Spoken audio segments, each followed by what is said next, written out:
Hungry old man, I'll give you my Ferrari if you can start it. Hungry old man, Dante Moretti shouted between roars of laughter, pointing with contempt in front of everyone. I'll give you my Ferrari if you can start it. Ha ha ha ha.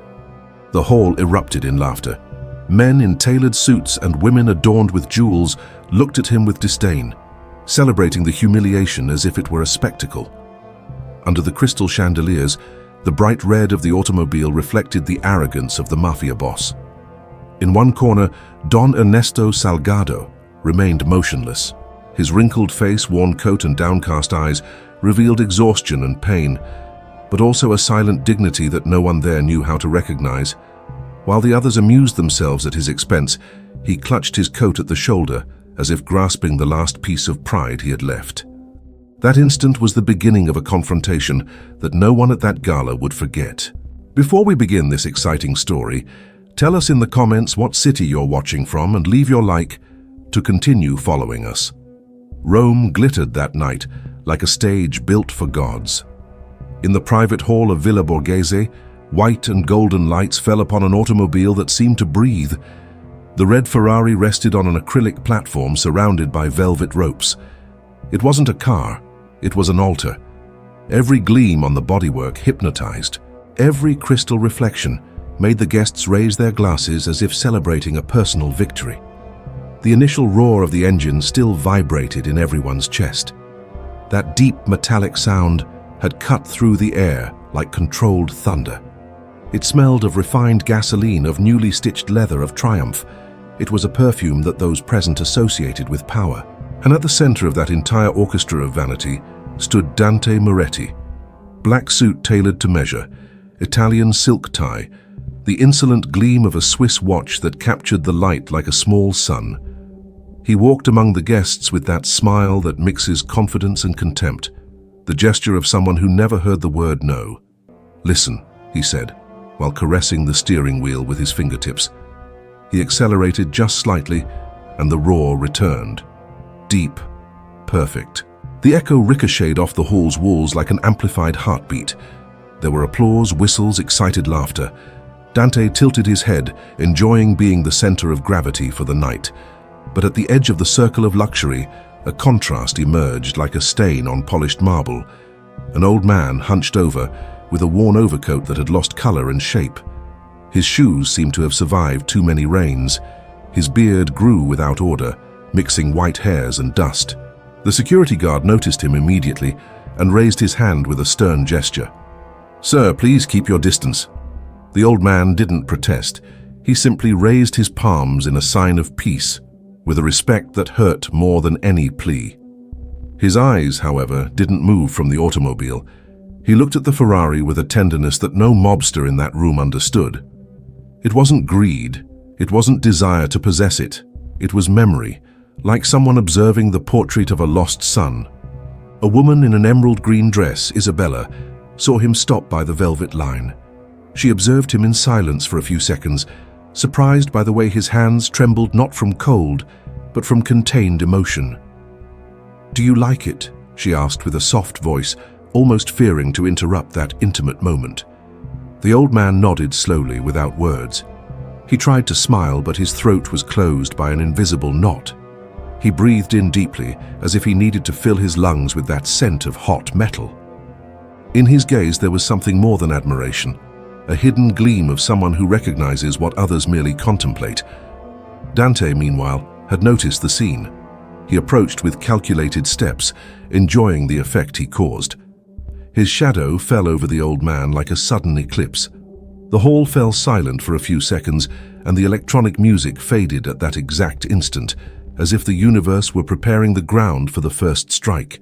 The engine stopped roaring, and before the lights changed color, Dante's dry laugh cut through the air, opening a corridor of expectant gazes. The invisible thread holding the old man was about to tense until breaking.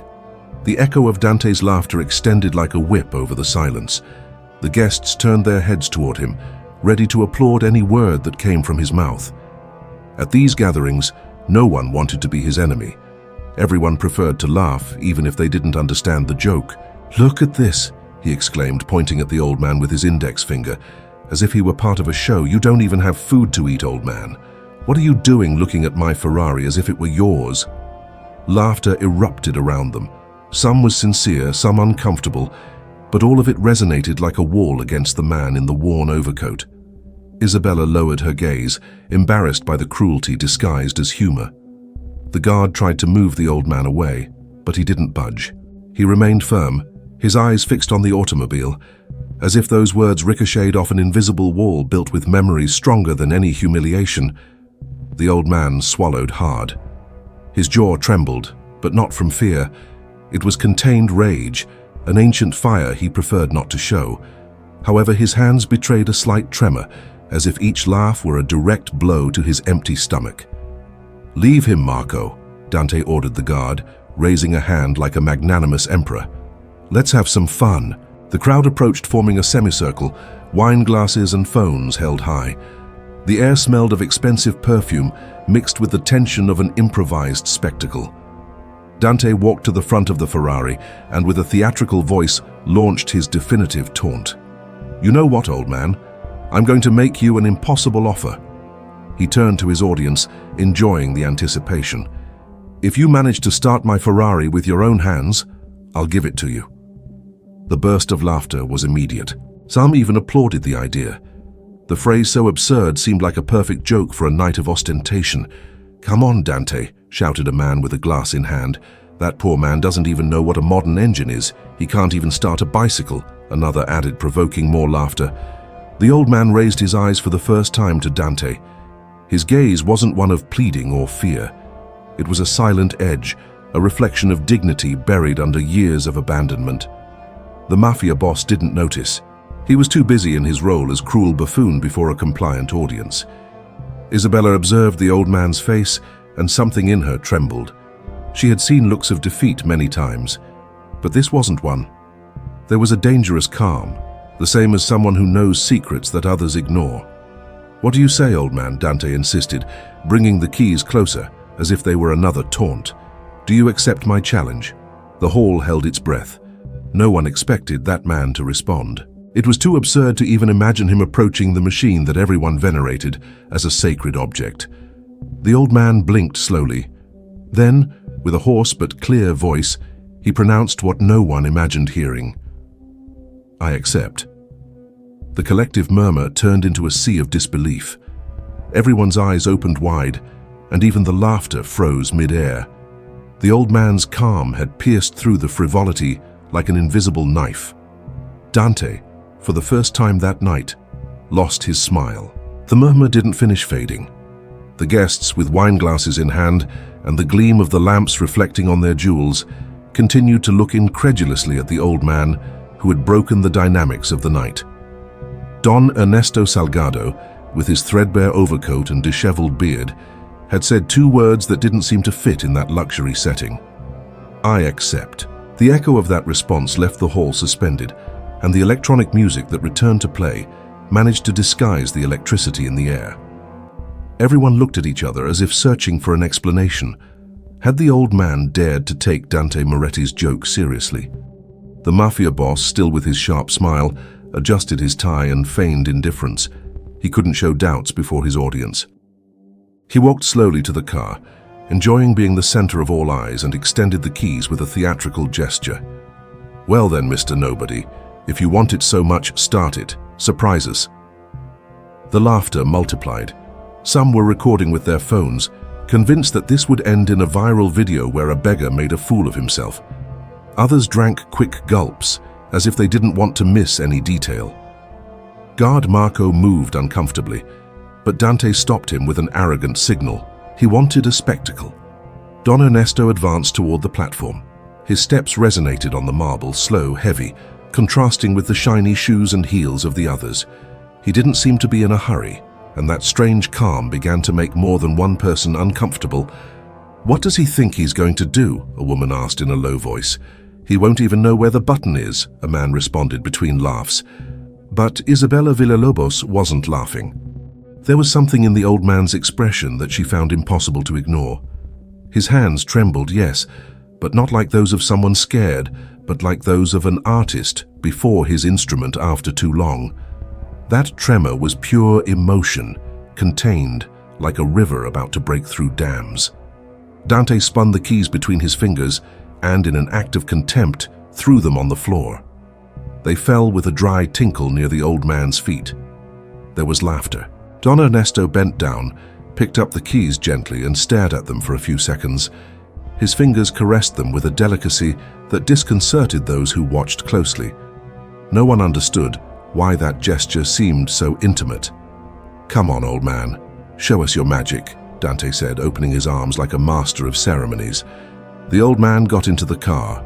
The crowd fell silent at once. Seated in the leather seat, he closed his eyes for an instant. He breathed in the smell of the interior. Worked leather, oil, hot metal. It was an aroma that pierced him to the bone. He placed his hands on the steering wheel with solemn respect, and for a second, he no longer seemed like a beggar, but someone returning home after a long exile. The guests began to grow restless. Some whispered, others recorded more closely. "Come on, start it already." A young man laughed from the back, but Don Ernesto didn't rush. First, he adjusted the seat with precise movements. Then he touched the gear shift. He caressed it with the back of his fingers as if greeting an old companion. Then he scanned the dashboard with his gaze, and his eyes lit up with a brief flash, impossible to fake. Isabella watched him with her heart racing. This wasn't a stranger improvising. There was a secret memory there that no one could yet decipher. Finally, Don Ernesto inserted the key. The entire hall held its breath. The old man's finger rested on the ignition button, and then he turned his wrist with a disconcerting calm. The roar of the engine was about to decide who would laugh and who would fall silent that night. The silence was so thick you could hear the ice melting in the glasses. Everyone waited with bated breath, ready to laugh if the engine didn't respond, or to be amazed if by some improbable miracle the old man achieved something. Don Ernesto turned the key with a firm, almost ceremonious movement. The Ferrari's engine responded with a deep, powerful roar that filled the hall like metallic thunder. The echo ricocheted off the windows, made the lamps vibrate, filtered into the chest of each guest. The crowd erupted in a muffled scream. Surprise, disbelief, even fear. Dante Moretti blinked, disoriented. His smile disappeared for the first time that night. He had expected a resounding failure, an easy comedy. Instead, the old man had awakened the machine as if he had been born with it. Don Ernesto didn't react to the responses. With the engine running, he remained motionless for a few seconds, listening to the roar like someone recognizing a familiar voice. Then he caressed the steering wheel with his fingertips and murmured something barely audible, a whisper that only Isabella managed to perceive, as if you had never turned off. She looked at him surprised. It wasn't the phrase of a stranger. It was that of someone speaking to an old friend. The guests began to react. Some applauded nervously, others recorded frantically. The laughter had evaporated. In its place reigned a mixture of fascination and bewilderment. "How? How did he do it?" a man asked aloud. "It must have been luck," another responded, trying to recover the mocking tone, although his voice trembled. Dante, irritated, took a step forward. He couldn't allow the scene to slip from his hands. "Very well, old man, you managed to start it. So what, does that make you the owner of my Ferrari?" His tone sought to sound sarcastic, but nervousness betrayed him. Don Ernesto turned off the engine calmly and got out of the car slowly. There was no pride in his gestures nor fear, only serenity.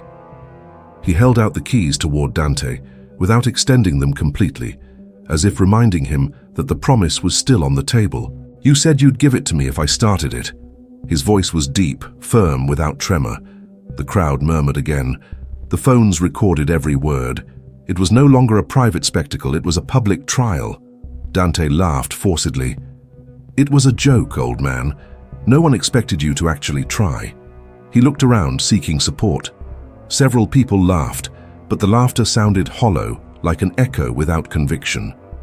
Isabella, on the other hand, didn't take her eyes off Don Ernesto. There was something in him that grew with each gesture, a silent dignity that was beginning to impose itself over luxury and contempt. The old man took a step toward Dante. He didn't raise his voice, didn't make exaggerated gestures, but the gleam in his eyes was enough to make the Mafia boss uncomfortable. Words have weight, boy, and everyone here heard yours. A shiver ran through the hall. The humiliation was beginning to turn direction, although no one yet understood how much remained to be revealed. The public's murmur turned into an uneasy wave. No one knew which side to take. Some looked at Dante Moretti with expectation, hoping he would assert himself again as the undisputed king of the night. Others observed Don Ernesto with unexpected respect, as if something invisible forced them to keep silent. Dante recovered his forced smile and raised his voice. "Do you really believe this old man has a right to anything?" He laughed, raising his wineglass. "Starting a car doesn't make him the owner. Anyone could do it if they were lucky." Don Ernesto, instead of responding with words, turned his gaze back to the Ferrari. He bent down, opened the front hood and lifted it with a confident movement. The engine gleamed under the hall's lights, a metallic heart exposed naked. The crowd leaned in, curious. "What's he doing?" a woman in the front row asked. The old man passed his hand over the parts without touching them, like someone reading a book in Braille. He pointed at a valve and murmured, "Poorly calibrated. The adjustment is minimal, but it takes power away from the start." The comment fell like lightning. Some laughed, others were left speechless. Dante tensed. "And what do you know about calibrations?" He shot back with disdain. Don Ernesto looked at him steadily without lowering his gaze. "I know enough to recognize that someone forced this engine on the track. They pushed it too hard in 5th gear. If it continues like this, it'll blow before 10,000 kilometers." A heavy silence covered the room. Several guests, experts in luxury cars, exchanged worried glances. What the old man was saying didn't sound like invention, it sounded like precise diagnosis. Isabella, with her heart racing, couldn't contain herself. "How can you know that?" she asked aloud, breaking through the barrier of murmurs. Don Ernesto simply closed the hood calmly. "Engines speak, madam. You just have to know how to listen to them." The phrase hung there, loaded with a strange weight. Some guests felt a chill. This wasn't a beggar speaking, this was someone who knew secrets they would never understand. Dante, increasingly uncomfortable, tried to regain control. He took a step forward and extended his hand, demanding the keys. "Enough theater, give me that and get out of here." But Don Ernesto didn't move. He clutched the keys in his bony hand and responded with a low voice, so low that it forced everyone to lean in a little to hear him. "You called me to the stage, Dante. You gave me your word." The audience held its breath. The tension was so dense it seemed even the air had stopped circulating. Dante swallowed hard. He couldn't allow an old man with nothing to corner him before everyone. "It was a joke," he repeated more nervously than before. "No one here believes you have a right to—" "I believe it," Isabella interrupted, surprising everyone. Her voice resonated firm, clear, breaking the complicity of the audience with the Mafia boss. Several turned toward her. The young woman stepped forward and looked at Don Ernesto with respect. A man who treats a machine with such care is not just anyone. The silence was absolute. Dante looked at her with contained fury, but the seed had already been planted. The audience was beginning to doubt who deserved their admiration that night. The tension in the hall was unbearable. The recent roar of the engine still vibrated in everyone's bones, and now the silence was louder than any music. Dante Moretti drank a gulp of wine in one swallow, as if alcohol could return control to him, but his eyes revealed a growing fury. "What are you insinuating, Isabella?" He spat with a forced smile that barely hid the venom in his voice. "Do you actually believe this beggar knows more about my Ferrari than I do?" Isabella held his gaze without fear. "I don't know how much he knows," she said slowly, glancing at Don Ernesto. "But I know what I see, and what I saw was respect, not provocation. That differentiates him from everyone here." A murmur ran through the room. Some guests lowered their gaze, uncomfortable. Others murmured among themselves, debating whether the young woman was right. Dante clenched his fists. He wasn't accustomed to someone taking his spotlight, much less a ragged old man and a woman who dared to contradict him in public. Don Ernesto remained standing with the keys still in his hand. He hadn't moved an inch, as if calm shielded him against everything. Then, with a slow gesture, he opened the driver's door again. "An engine doesn't just start," he said with a hoarse voice. "You listen to it, feel it, understand it." He sat in the seat, turned the key again, and the roar filled the space once more. This time, instead of turning it off immediately, he accelerated gently, measuring each vibration. He moved the lever, adjusted the steering wheel, pressed a couple of buttons that no one had noticed. The sound of the engine changed, becoming finer, as if suddenly the car was responding to an expert hand that understood it from within. "The injection system is poorly synchronized," he murmured without raising his voice. Several men in the audience, connoisseurs of luxury cars, exchanged alarmed glances. One of them couldn't contain himself and stepped forward. "That's true. I noticed something strange in the start, but I thought it was my imagination."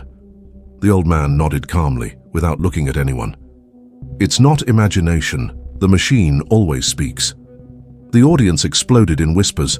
Some looked at Dante with disapproval. The Mafia boss, cornered, tried to counterattack. "Enough!" he shouted with a reddened face. "This is nothing more than a cheap trick." Don Ernesto turned off the engine slowly, got out of the car, closed the door with a gentle gesture, and advanced toward Dante. His steps, though slow, rumbled louder than the music. He looked him straight in the eyes. "There are no tricks here, only knowledge." Isabella, moved, took a step forward. The divided crowd kept a reverent silence. At that instant, Dante understood something that froze his blood. People were no longer laughing with him. They were observing him as the buffoon of the night, and Don Ernesto, with unshakable calm, was about to deliver the next blow without needing to raise his voice.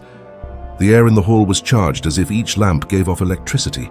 The crowd had drawn closer, forming a tight circle around the Ferrari, Dante Moretti and the old man, who seemed less and less a stranger and more a mystery. Dante, sweating, passed his hand across his forehead. The arrogance that had made him shine before was beginning to crack. The audience no longer applauded his every gesture, but watched with anticipation every movement of Don Ernesto Salgado. The old man extended his hand. "Bring me a small lamp. I need to see in detail." No one moved at first, doubting. It was Isabella who took out her phone, turned on the flashlight and approached. The white light illuminated the metallic parts of the engine that gleamed like a hidden treasure. Don Ernesto bent down and pointed calmly. "Here," he said, barely touching a part with his fingertip. The fuel pump was replaced, but not adjusted to the correct gauge. "If you insist on racing this car, the pressure will fail." A young engineer among the guests, a specialist in luxury automobiles, stepped forward, surprised. "He's right," he said, examining the area with incredulous eyes. "I myself reviewed a similar Ferrari last month and saw the same error." The murmur grew. Each word from the old man was becoming a sentence. Dante tried to regain control. "Don't listen to him. This man doesn't even have a place to sleep, and you want to believe him about an engine worth millions." But his words fell heavy, without echo. No one was laughing anymore. Don Ernesto raised his gaze to him with a chilling calm. "Knowledge isn't measured by money, Dante. It's measured by experience and by scars." The phrase cut through the room like a knife. Isabella lowered the light from her phone to the old man's face. His eyes shone, but not with greed. It was something deeper, something that resonated with truth. The guests began to change sides. Some murmured, "Who is this man? He speaks as if he had built this machine himself." "He's not just anyone." Dante stepped back, cornered. "Enough! No one here knows who you are. You're a ghost, a nobody." Don Ernesto breathed deeply. He could have responded at that instant. He could have revealed everything, but he didn't. He clutched the keys in his hand, keeping silent. That silence weighed more than any words. Isabella turned to the audience, unable to contain herself. "Perhaps we don't know who he is," she said firmly. "But what he's demonstrating here is worth more than all our degrees and bank accounts." The hall erupted in murmurs again. Dante, increasingly nervous, looked for allies with his gaze, but he no longer found easy laughter. What had been a compliant crowd was now a silent tribunal, and in the center of it all, Don Ernesto remained upright with the serenity of someone who still holds the strongest blow for the end. The atmosphere had changed completely. What began as a cruel game was now a silent trial.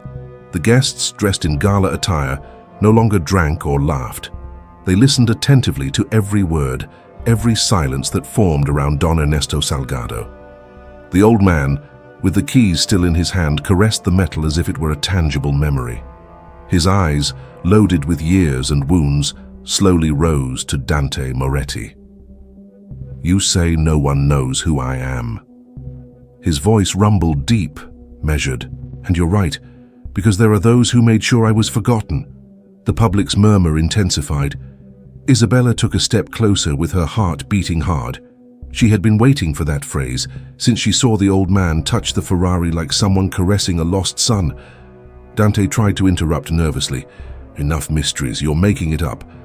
But Don Ernesto raised his hand calmly, and the gesture was enough for everyone to fall silent.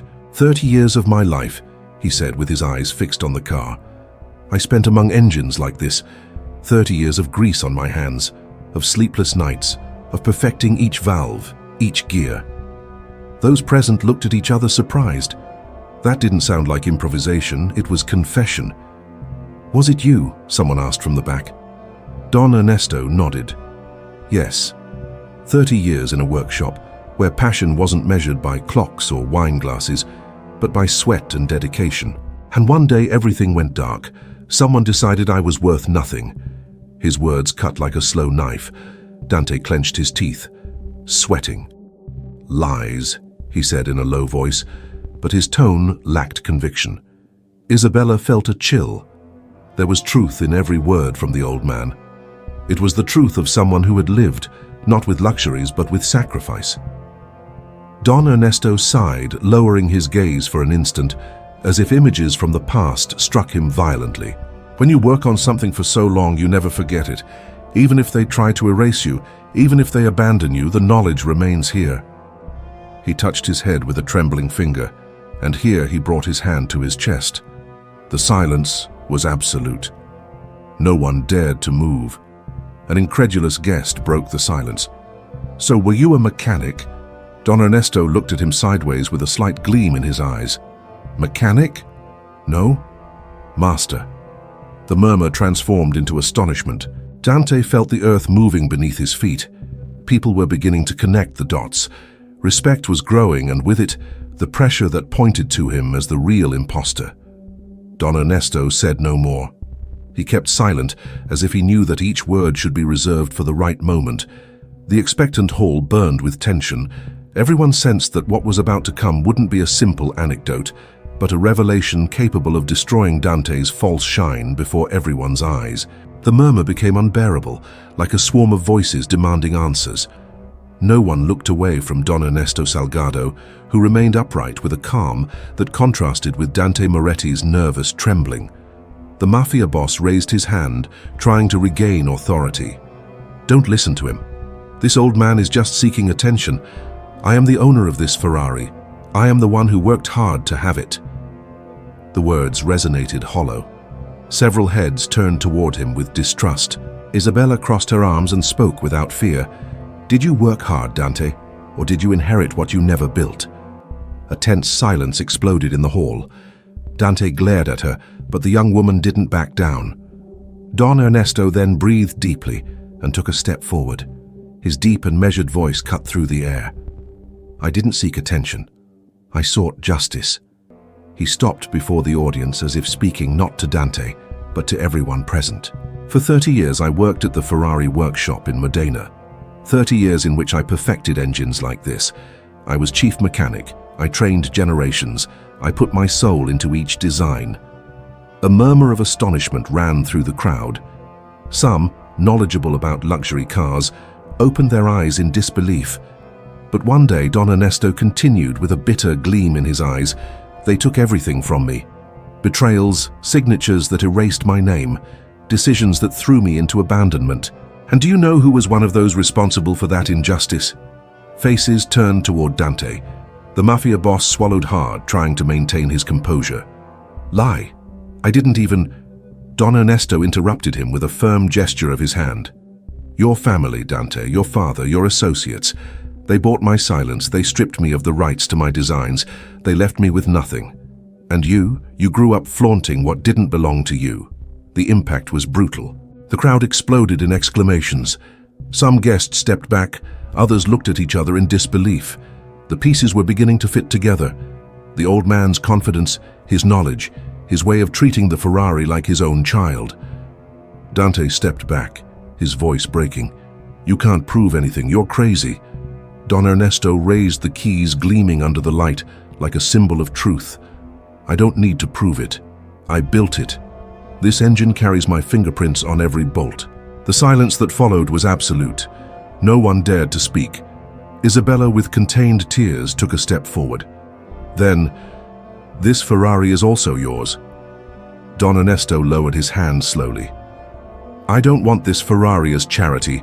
I didn't come to beg. I came to reclaim what always belonged to me, my dignity, my name, my place in history." The entire crowd felt the weight of those words. Dante, crumbling, looked for an exit, but everyone was looking at him no longer with admiration, but with contempt. The climax was served. What began as a taunt had now turned into the most painful trial of his life. The entire hall burned with tension. No one drank, no one laughed. All eyes were fixed on Dante Moretti, whose face had become pale, disfigured by a mixture of fury and fear. Don Ernesto Salgado, on the other hand, remained upright with the keys still in his hand, as if holding a symbol of truth that no one could take from him. Dante tried to sketch a forced smile. "If you want them so much, old man, keep them." He threw his wineglass on a table and extended his hand toward the car. "I'll give you the Ferrari." The audience's murmur was immediate, but not of approval, but of discomfort. No one applauded. No one celebrated that gesture because everyone understood it wasn't an act of generosity, but of desperation.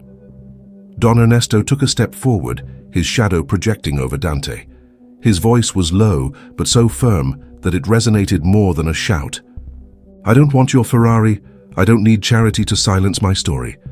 The silence was total. The guests held their breath. "The only thing I want," the old man continued with his eyes shining with contained tears, "is what you took from me. My name, my work, my life. You and yours condemned me to oblivion, but I'm still here. And tonight, before everyone, I reclaim my dignity." The words weighed like hammer blows. Isabella, moved, felt her eyes fill with tears. Several people in the audience nodded in silence. The truth was unquestionable. Dante stepped back, stumbling on the platform. "You have no proof. No one will believe you," he shouted, but his voice sounded broken. A guest raised his voice from the back. "I believe him." Another followed, "And so do I." The murmur grew until it became a chorus of support. The audience that had laughed with Dante now rose in defense of Don Ernesto. The gazes that had despised him before now surrounded him with respect. The old man raised his chin, breathing deeply. "I didn't come to steal anything. I came to remind you that truth doesn't die, even if they try to bury it. That justice is slow, but it arrives."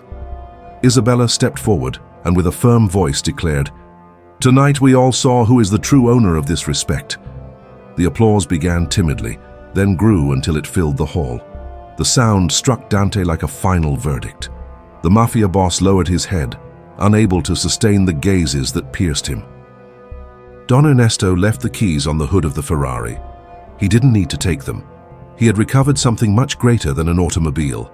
He had recovered his name, his honor, his place in memory. While the applause enveloped him, he closed his eyes for an instant. On his tired face appeared a peace he hadn't known for years. The wound was still there, but dignity had returned. And at that instant, the old man wasn't a beggar. He was a complete man. Once again, the echo of the applause that night wasn't just for one man. It was for truth, for the dignity that had been reborn before everyone.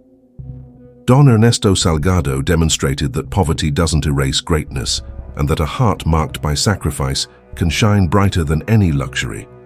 His story reminds us that no one has the right to humiliate another human being.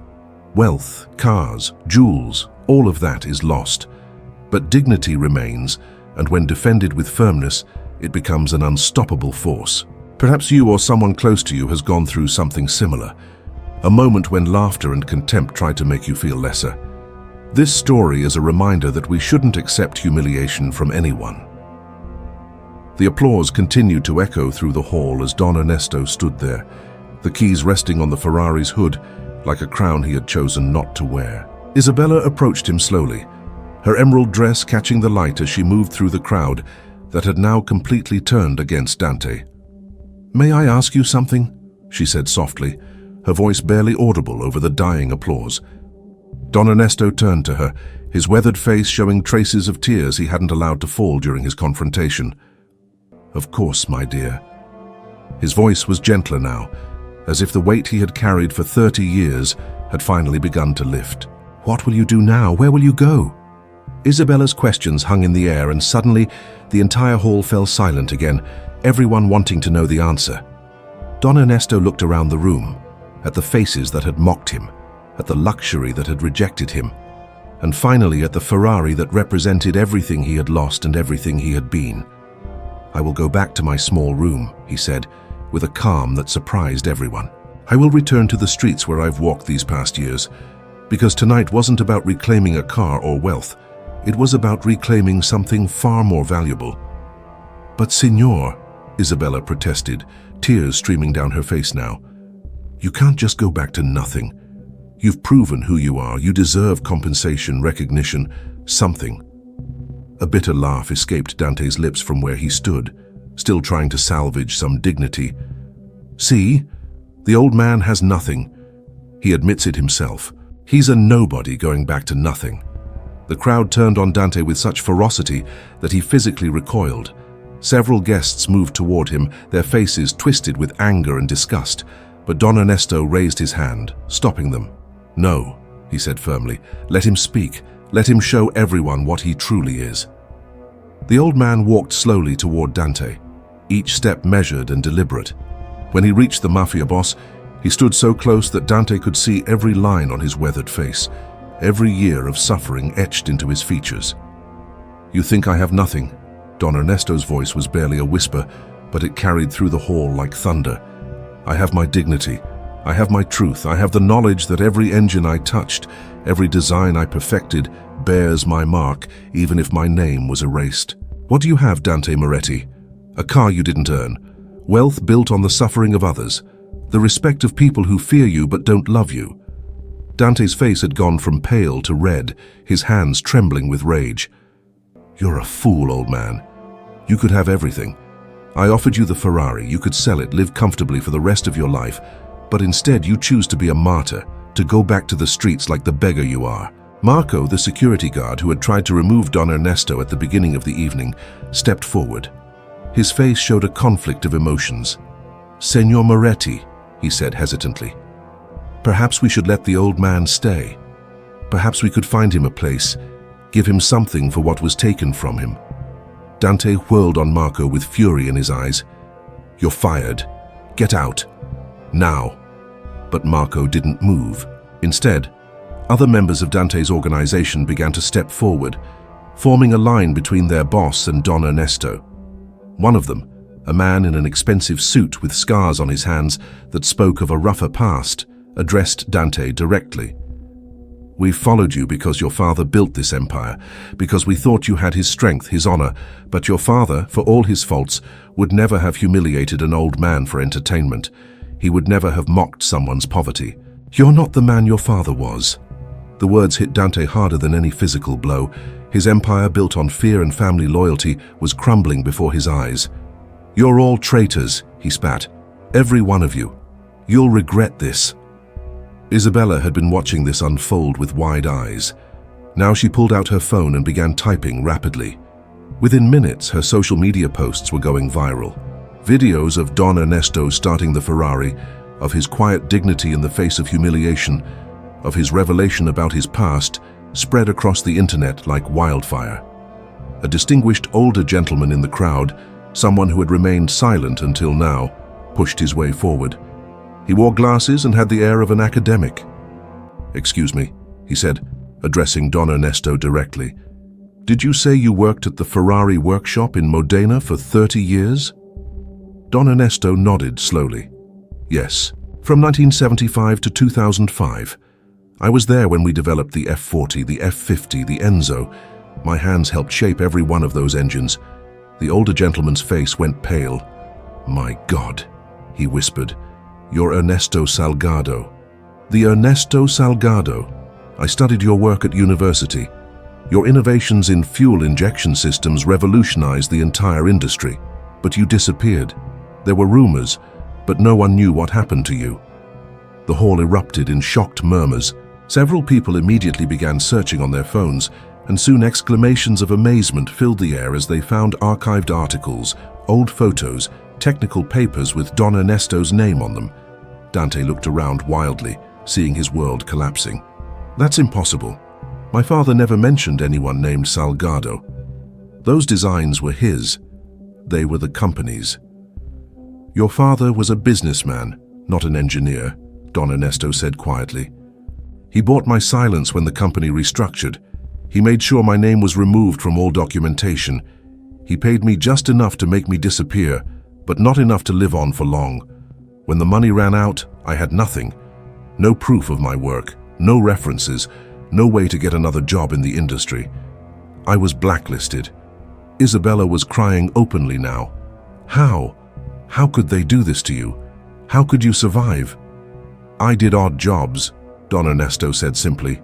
I fixed motorcycles, cars, anything with an engine.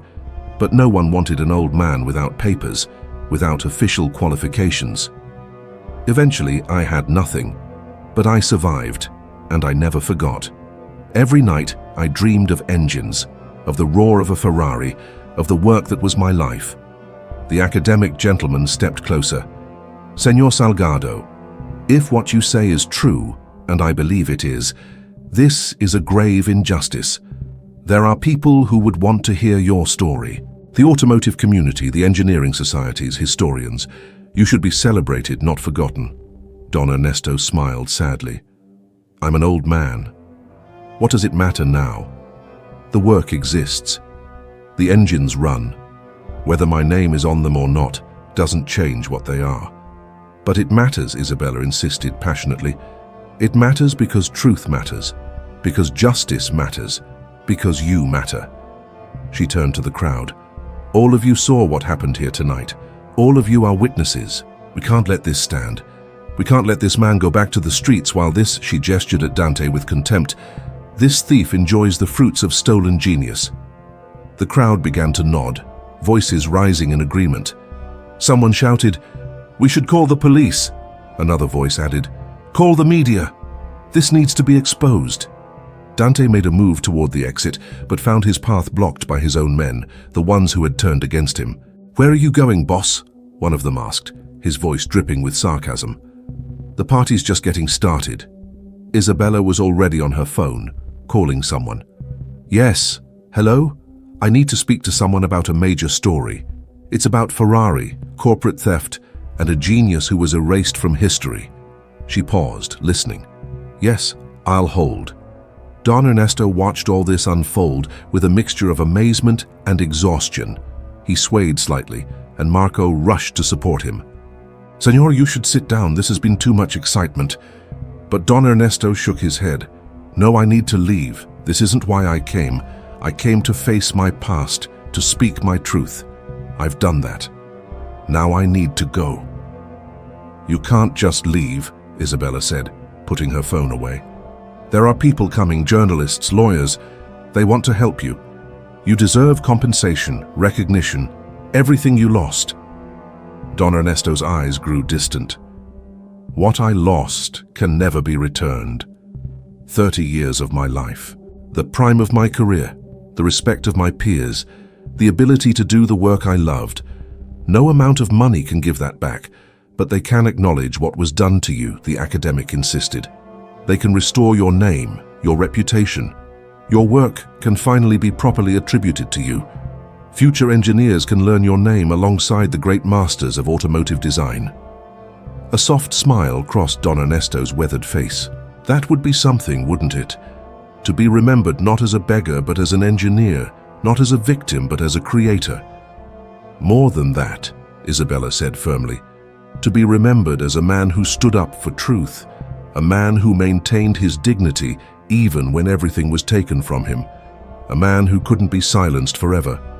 The doors to the hall burst open and several people rushed in, cameras, recording equipment, official-looking individuals with briefcases. The media had arrived, along with what appeared to be lawyers and even police officers. One of the journalists, a sharp-eyed woman with a microphone, immediately zeroed in on Don Ernesto. "Señor Salgado, I'm Maria Reyes from RA News. We received a tip about a major story here tonight. Is it true that you're the engineer Ernesto Salgado who disappeared from Ferrari in 2005? Don Ernesto looked at all the cameras, at the crowd of people surrounding him, at Isabella's encouraging face, and at the Ferrari that had started this whole confrontation. He took a deep breath. "Yes," he said clearly, his voice steady. "I am Ernesto Salgado, and I have a story to tell." The journalist gestured to her cameraman. "We're rolling. Please, tell us everything."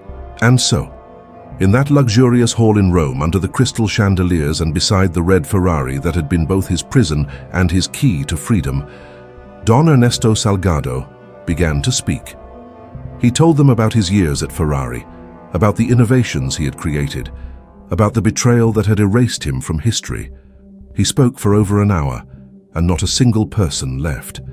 Even Dante, cornered and defeated, was forced to listen to the testimony of the man he had mocked. As dawn began to break over Rome, the story was already spreading around the world. Social media was exploding with the hashtag #GoodJusticeForSalgado. Automotive experts were pulling out old documents, finding the gaps where Don Ernesto's name should have been. Former colleagues from Ferrari were coming forward with their own testimonies, confirming his story. Isabella stayed by his side through it all, this young woman in an emerald dress who had chosen truth over social acceptance. When the interviews finally ended and the crowd began to disperse, she turned to him with a question. "What will you do now, Don Ernesto? Truly, where will you go from here?" The old man looked at the Ferrari one last time, running his hand gently over its hood. "I suppose that depends on what tomorrow brings. For 30 years I've had nothing but memories and dreams. Now, it seems, I might have a future again." "You have more than that," Isabella said. "You have justice, you have truth, and you have people who will fight to make sure you're never forgotten again." Marco stepped forward. "Señor Salgado, I don't have much, but I have a spare room in my apartment. It's not luxury, but it's clean and warm. You're welcome to stay there until things are sorted out." Other voices joined in, offering help, support, places to stay, contacts who could assist him. The same crowd that had laughed at him hours before now competed to help him. Don Ernesto's eyes filled with tears again, but this time they were tears of gratitude, not pain. "Thank you," he whispered. "Thank you all." As for Dante Moretti, he slipped away in the confusion, his empire already beginning to crumble as his associates abandoned him, and investigations were launched into his family's business practices. The Mafia boss, who had thought himself untouchable, had been brought down by the dignity of an old man and the power of truth. 3 months later, Don Ernesto Salgado stood in a very different hall. This one was in Maranello at Ferrari headquarters. He wore a new suit, his beard was neatly trimmed, and his eyes sparkled with life. The CEO of Ferrari stood beside him, addressing a crowd of journalists, engineers, and automotive enthusiasts. "It is with deep regret and profound respect that we acknowledge the great wrong done to Señor Ernesto Salgado," the CEO said. "His contributions to Ferrari are immeasurable, and the theft of his credit is a stain on our history. Today we begin to make amends. Señor Salgado will be officially recognized as the chief engineer and primary designer of the innovations he created. His name will be added to all relevant documentation, and he will receive full compensation for his work and the years of injustice he suffered." The crowd applauded, but the CEO wasn't finished. "Furthermore, we are establishing the Ernesto Salgado Fellowship in Engineering, which will support young engineers from disadvantaged backgrounds, ensuring that talent and passion are never again overshadowed by circumstance or silenced by power." Don Ernesto stepped forward to speak, his voice stronger now, nourished by justice and recognition. "I don't tell my story for revenge," he said. "I tell it so that others might never suffer as I did, so that the voiceless might find courage to speak, so that dignity might never be measured by wealth or power, but by truth and integrity." Isabella stood in the front row, tears streaming down her face as she recorded everything. Beside her was Marco, the security guard who had lost his job defending Don Ernesto.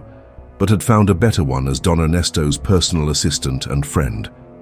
That night, at a small celebration in a modest restaurant, far from the luxury of the Villa Borghese, Don Ernesto raised a glass of simple wine. To second chances, he said, to truth that cannot be buried forever, to dignity that survives even when everything else is taken away. The small group around him, true friends gained through adversity, raised their glasses in response, and somewhere in Rome, a red Ferrari sat in a garage, its engine purring with the knowledge that its creator had finally, after 30 long years, come home. The story of Don Ernesto Salgado became legendary in the automotive world and beyond. It was told in engineering schools as a cautionary tale about corporate ethics. It was shared on social media as an inspiration about perseverance. It was written about in books and featured in documentaries.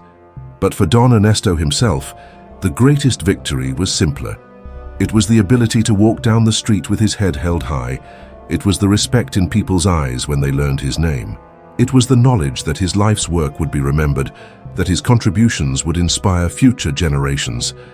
And it was the understanding that dignity, once reclaimed, could never truly be taken away again.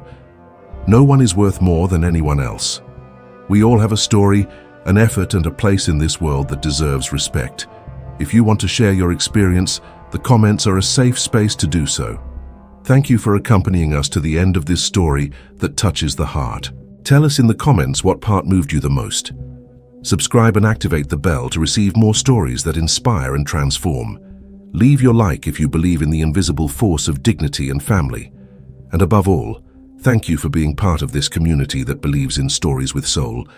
And before you go, watch the story I'm leaving you here on the left. I'm sure it will also move you and make you reflect.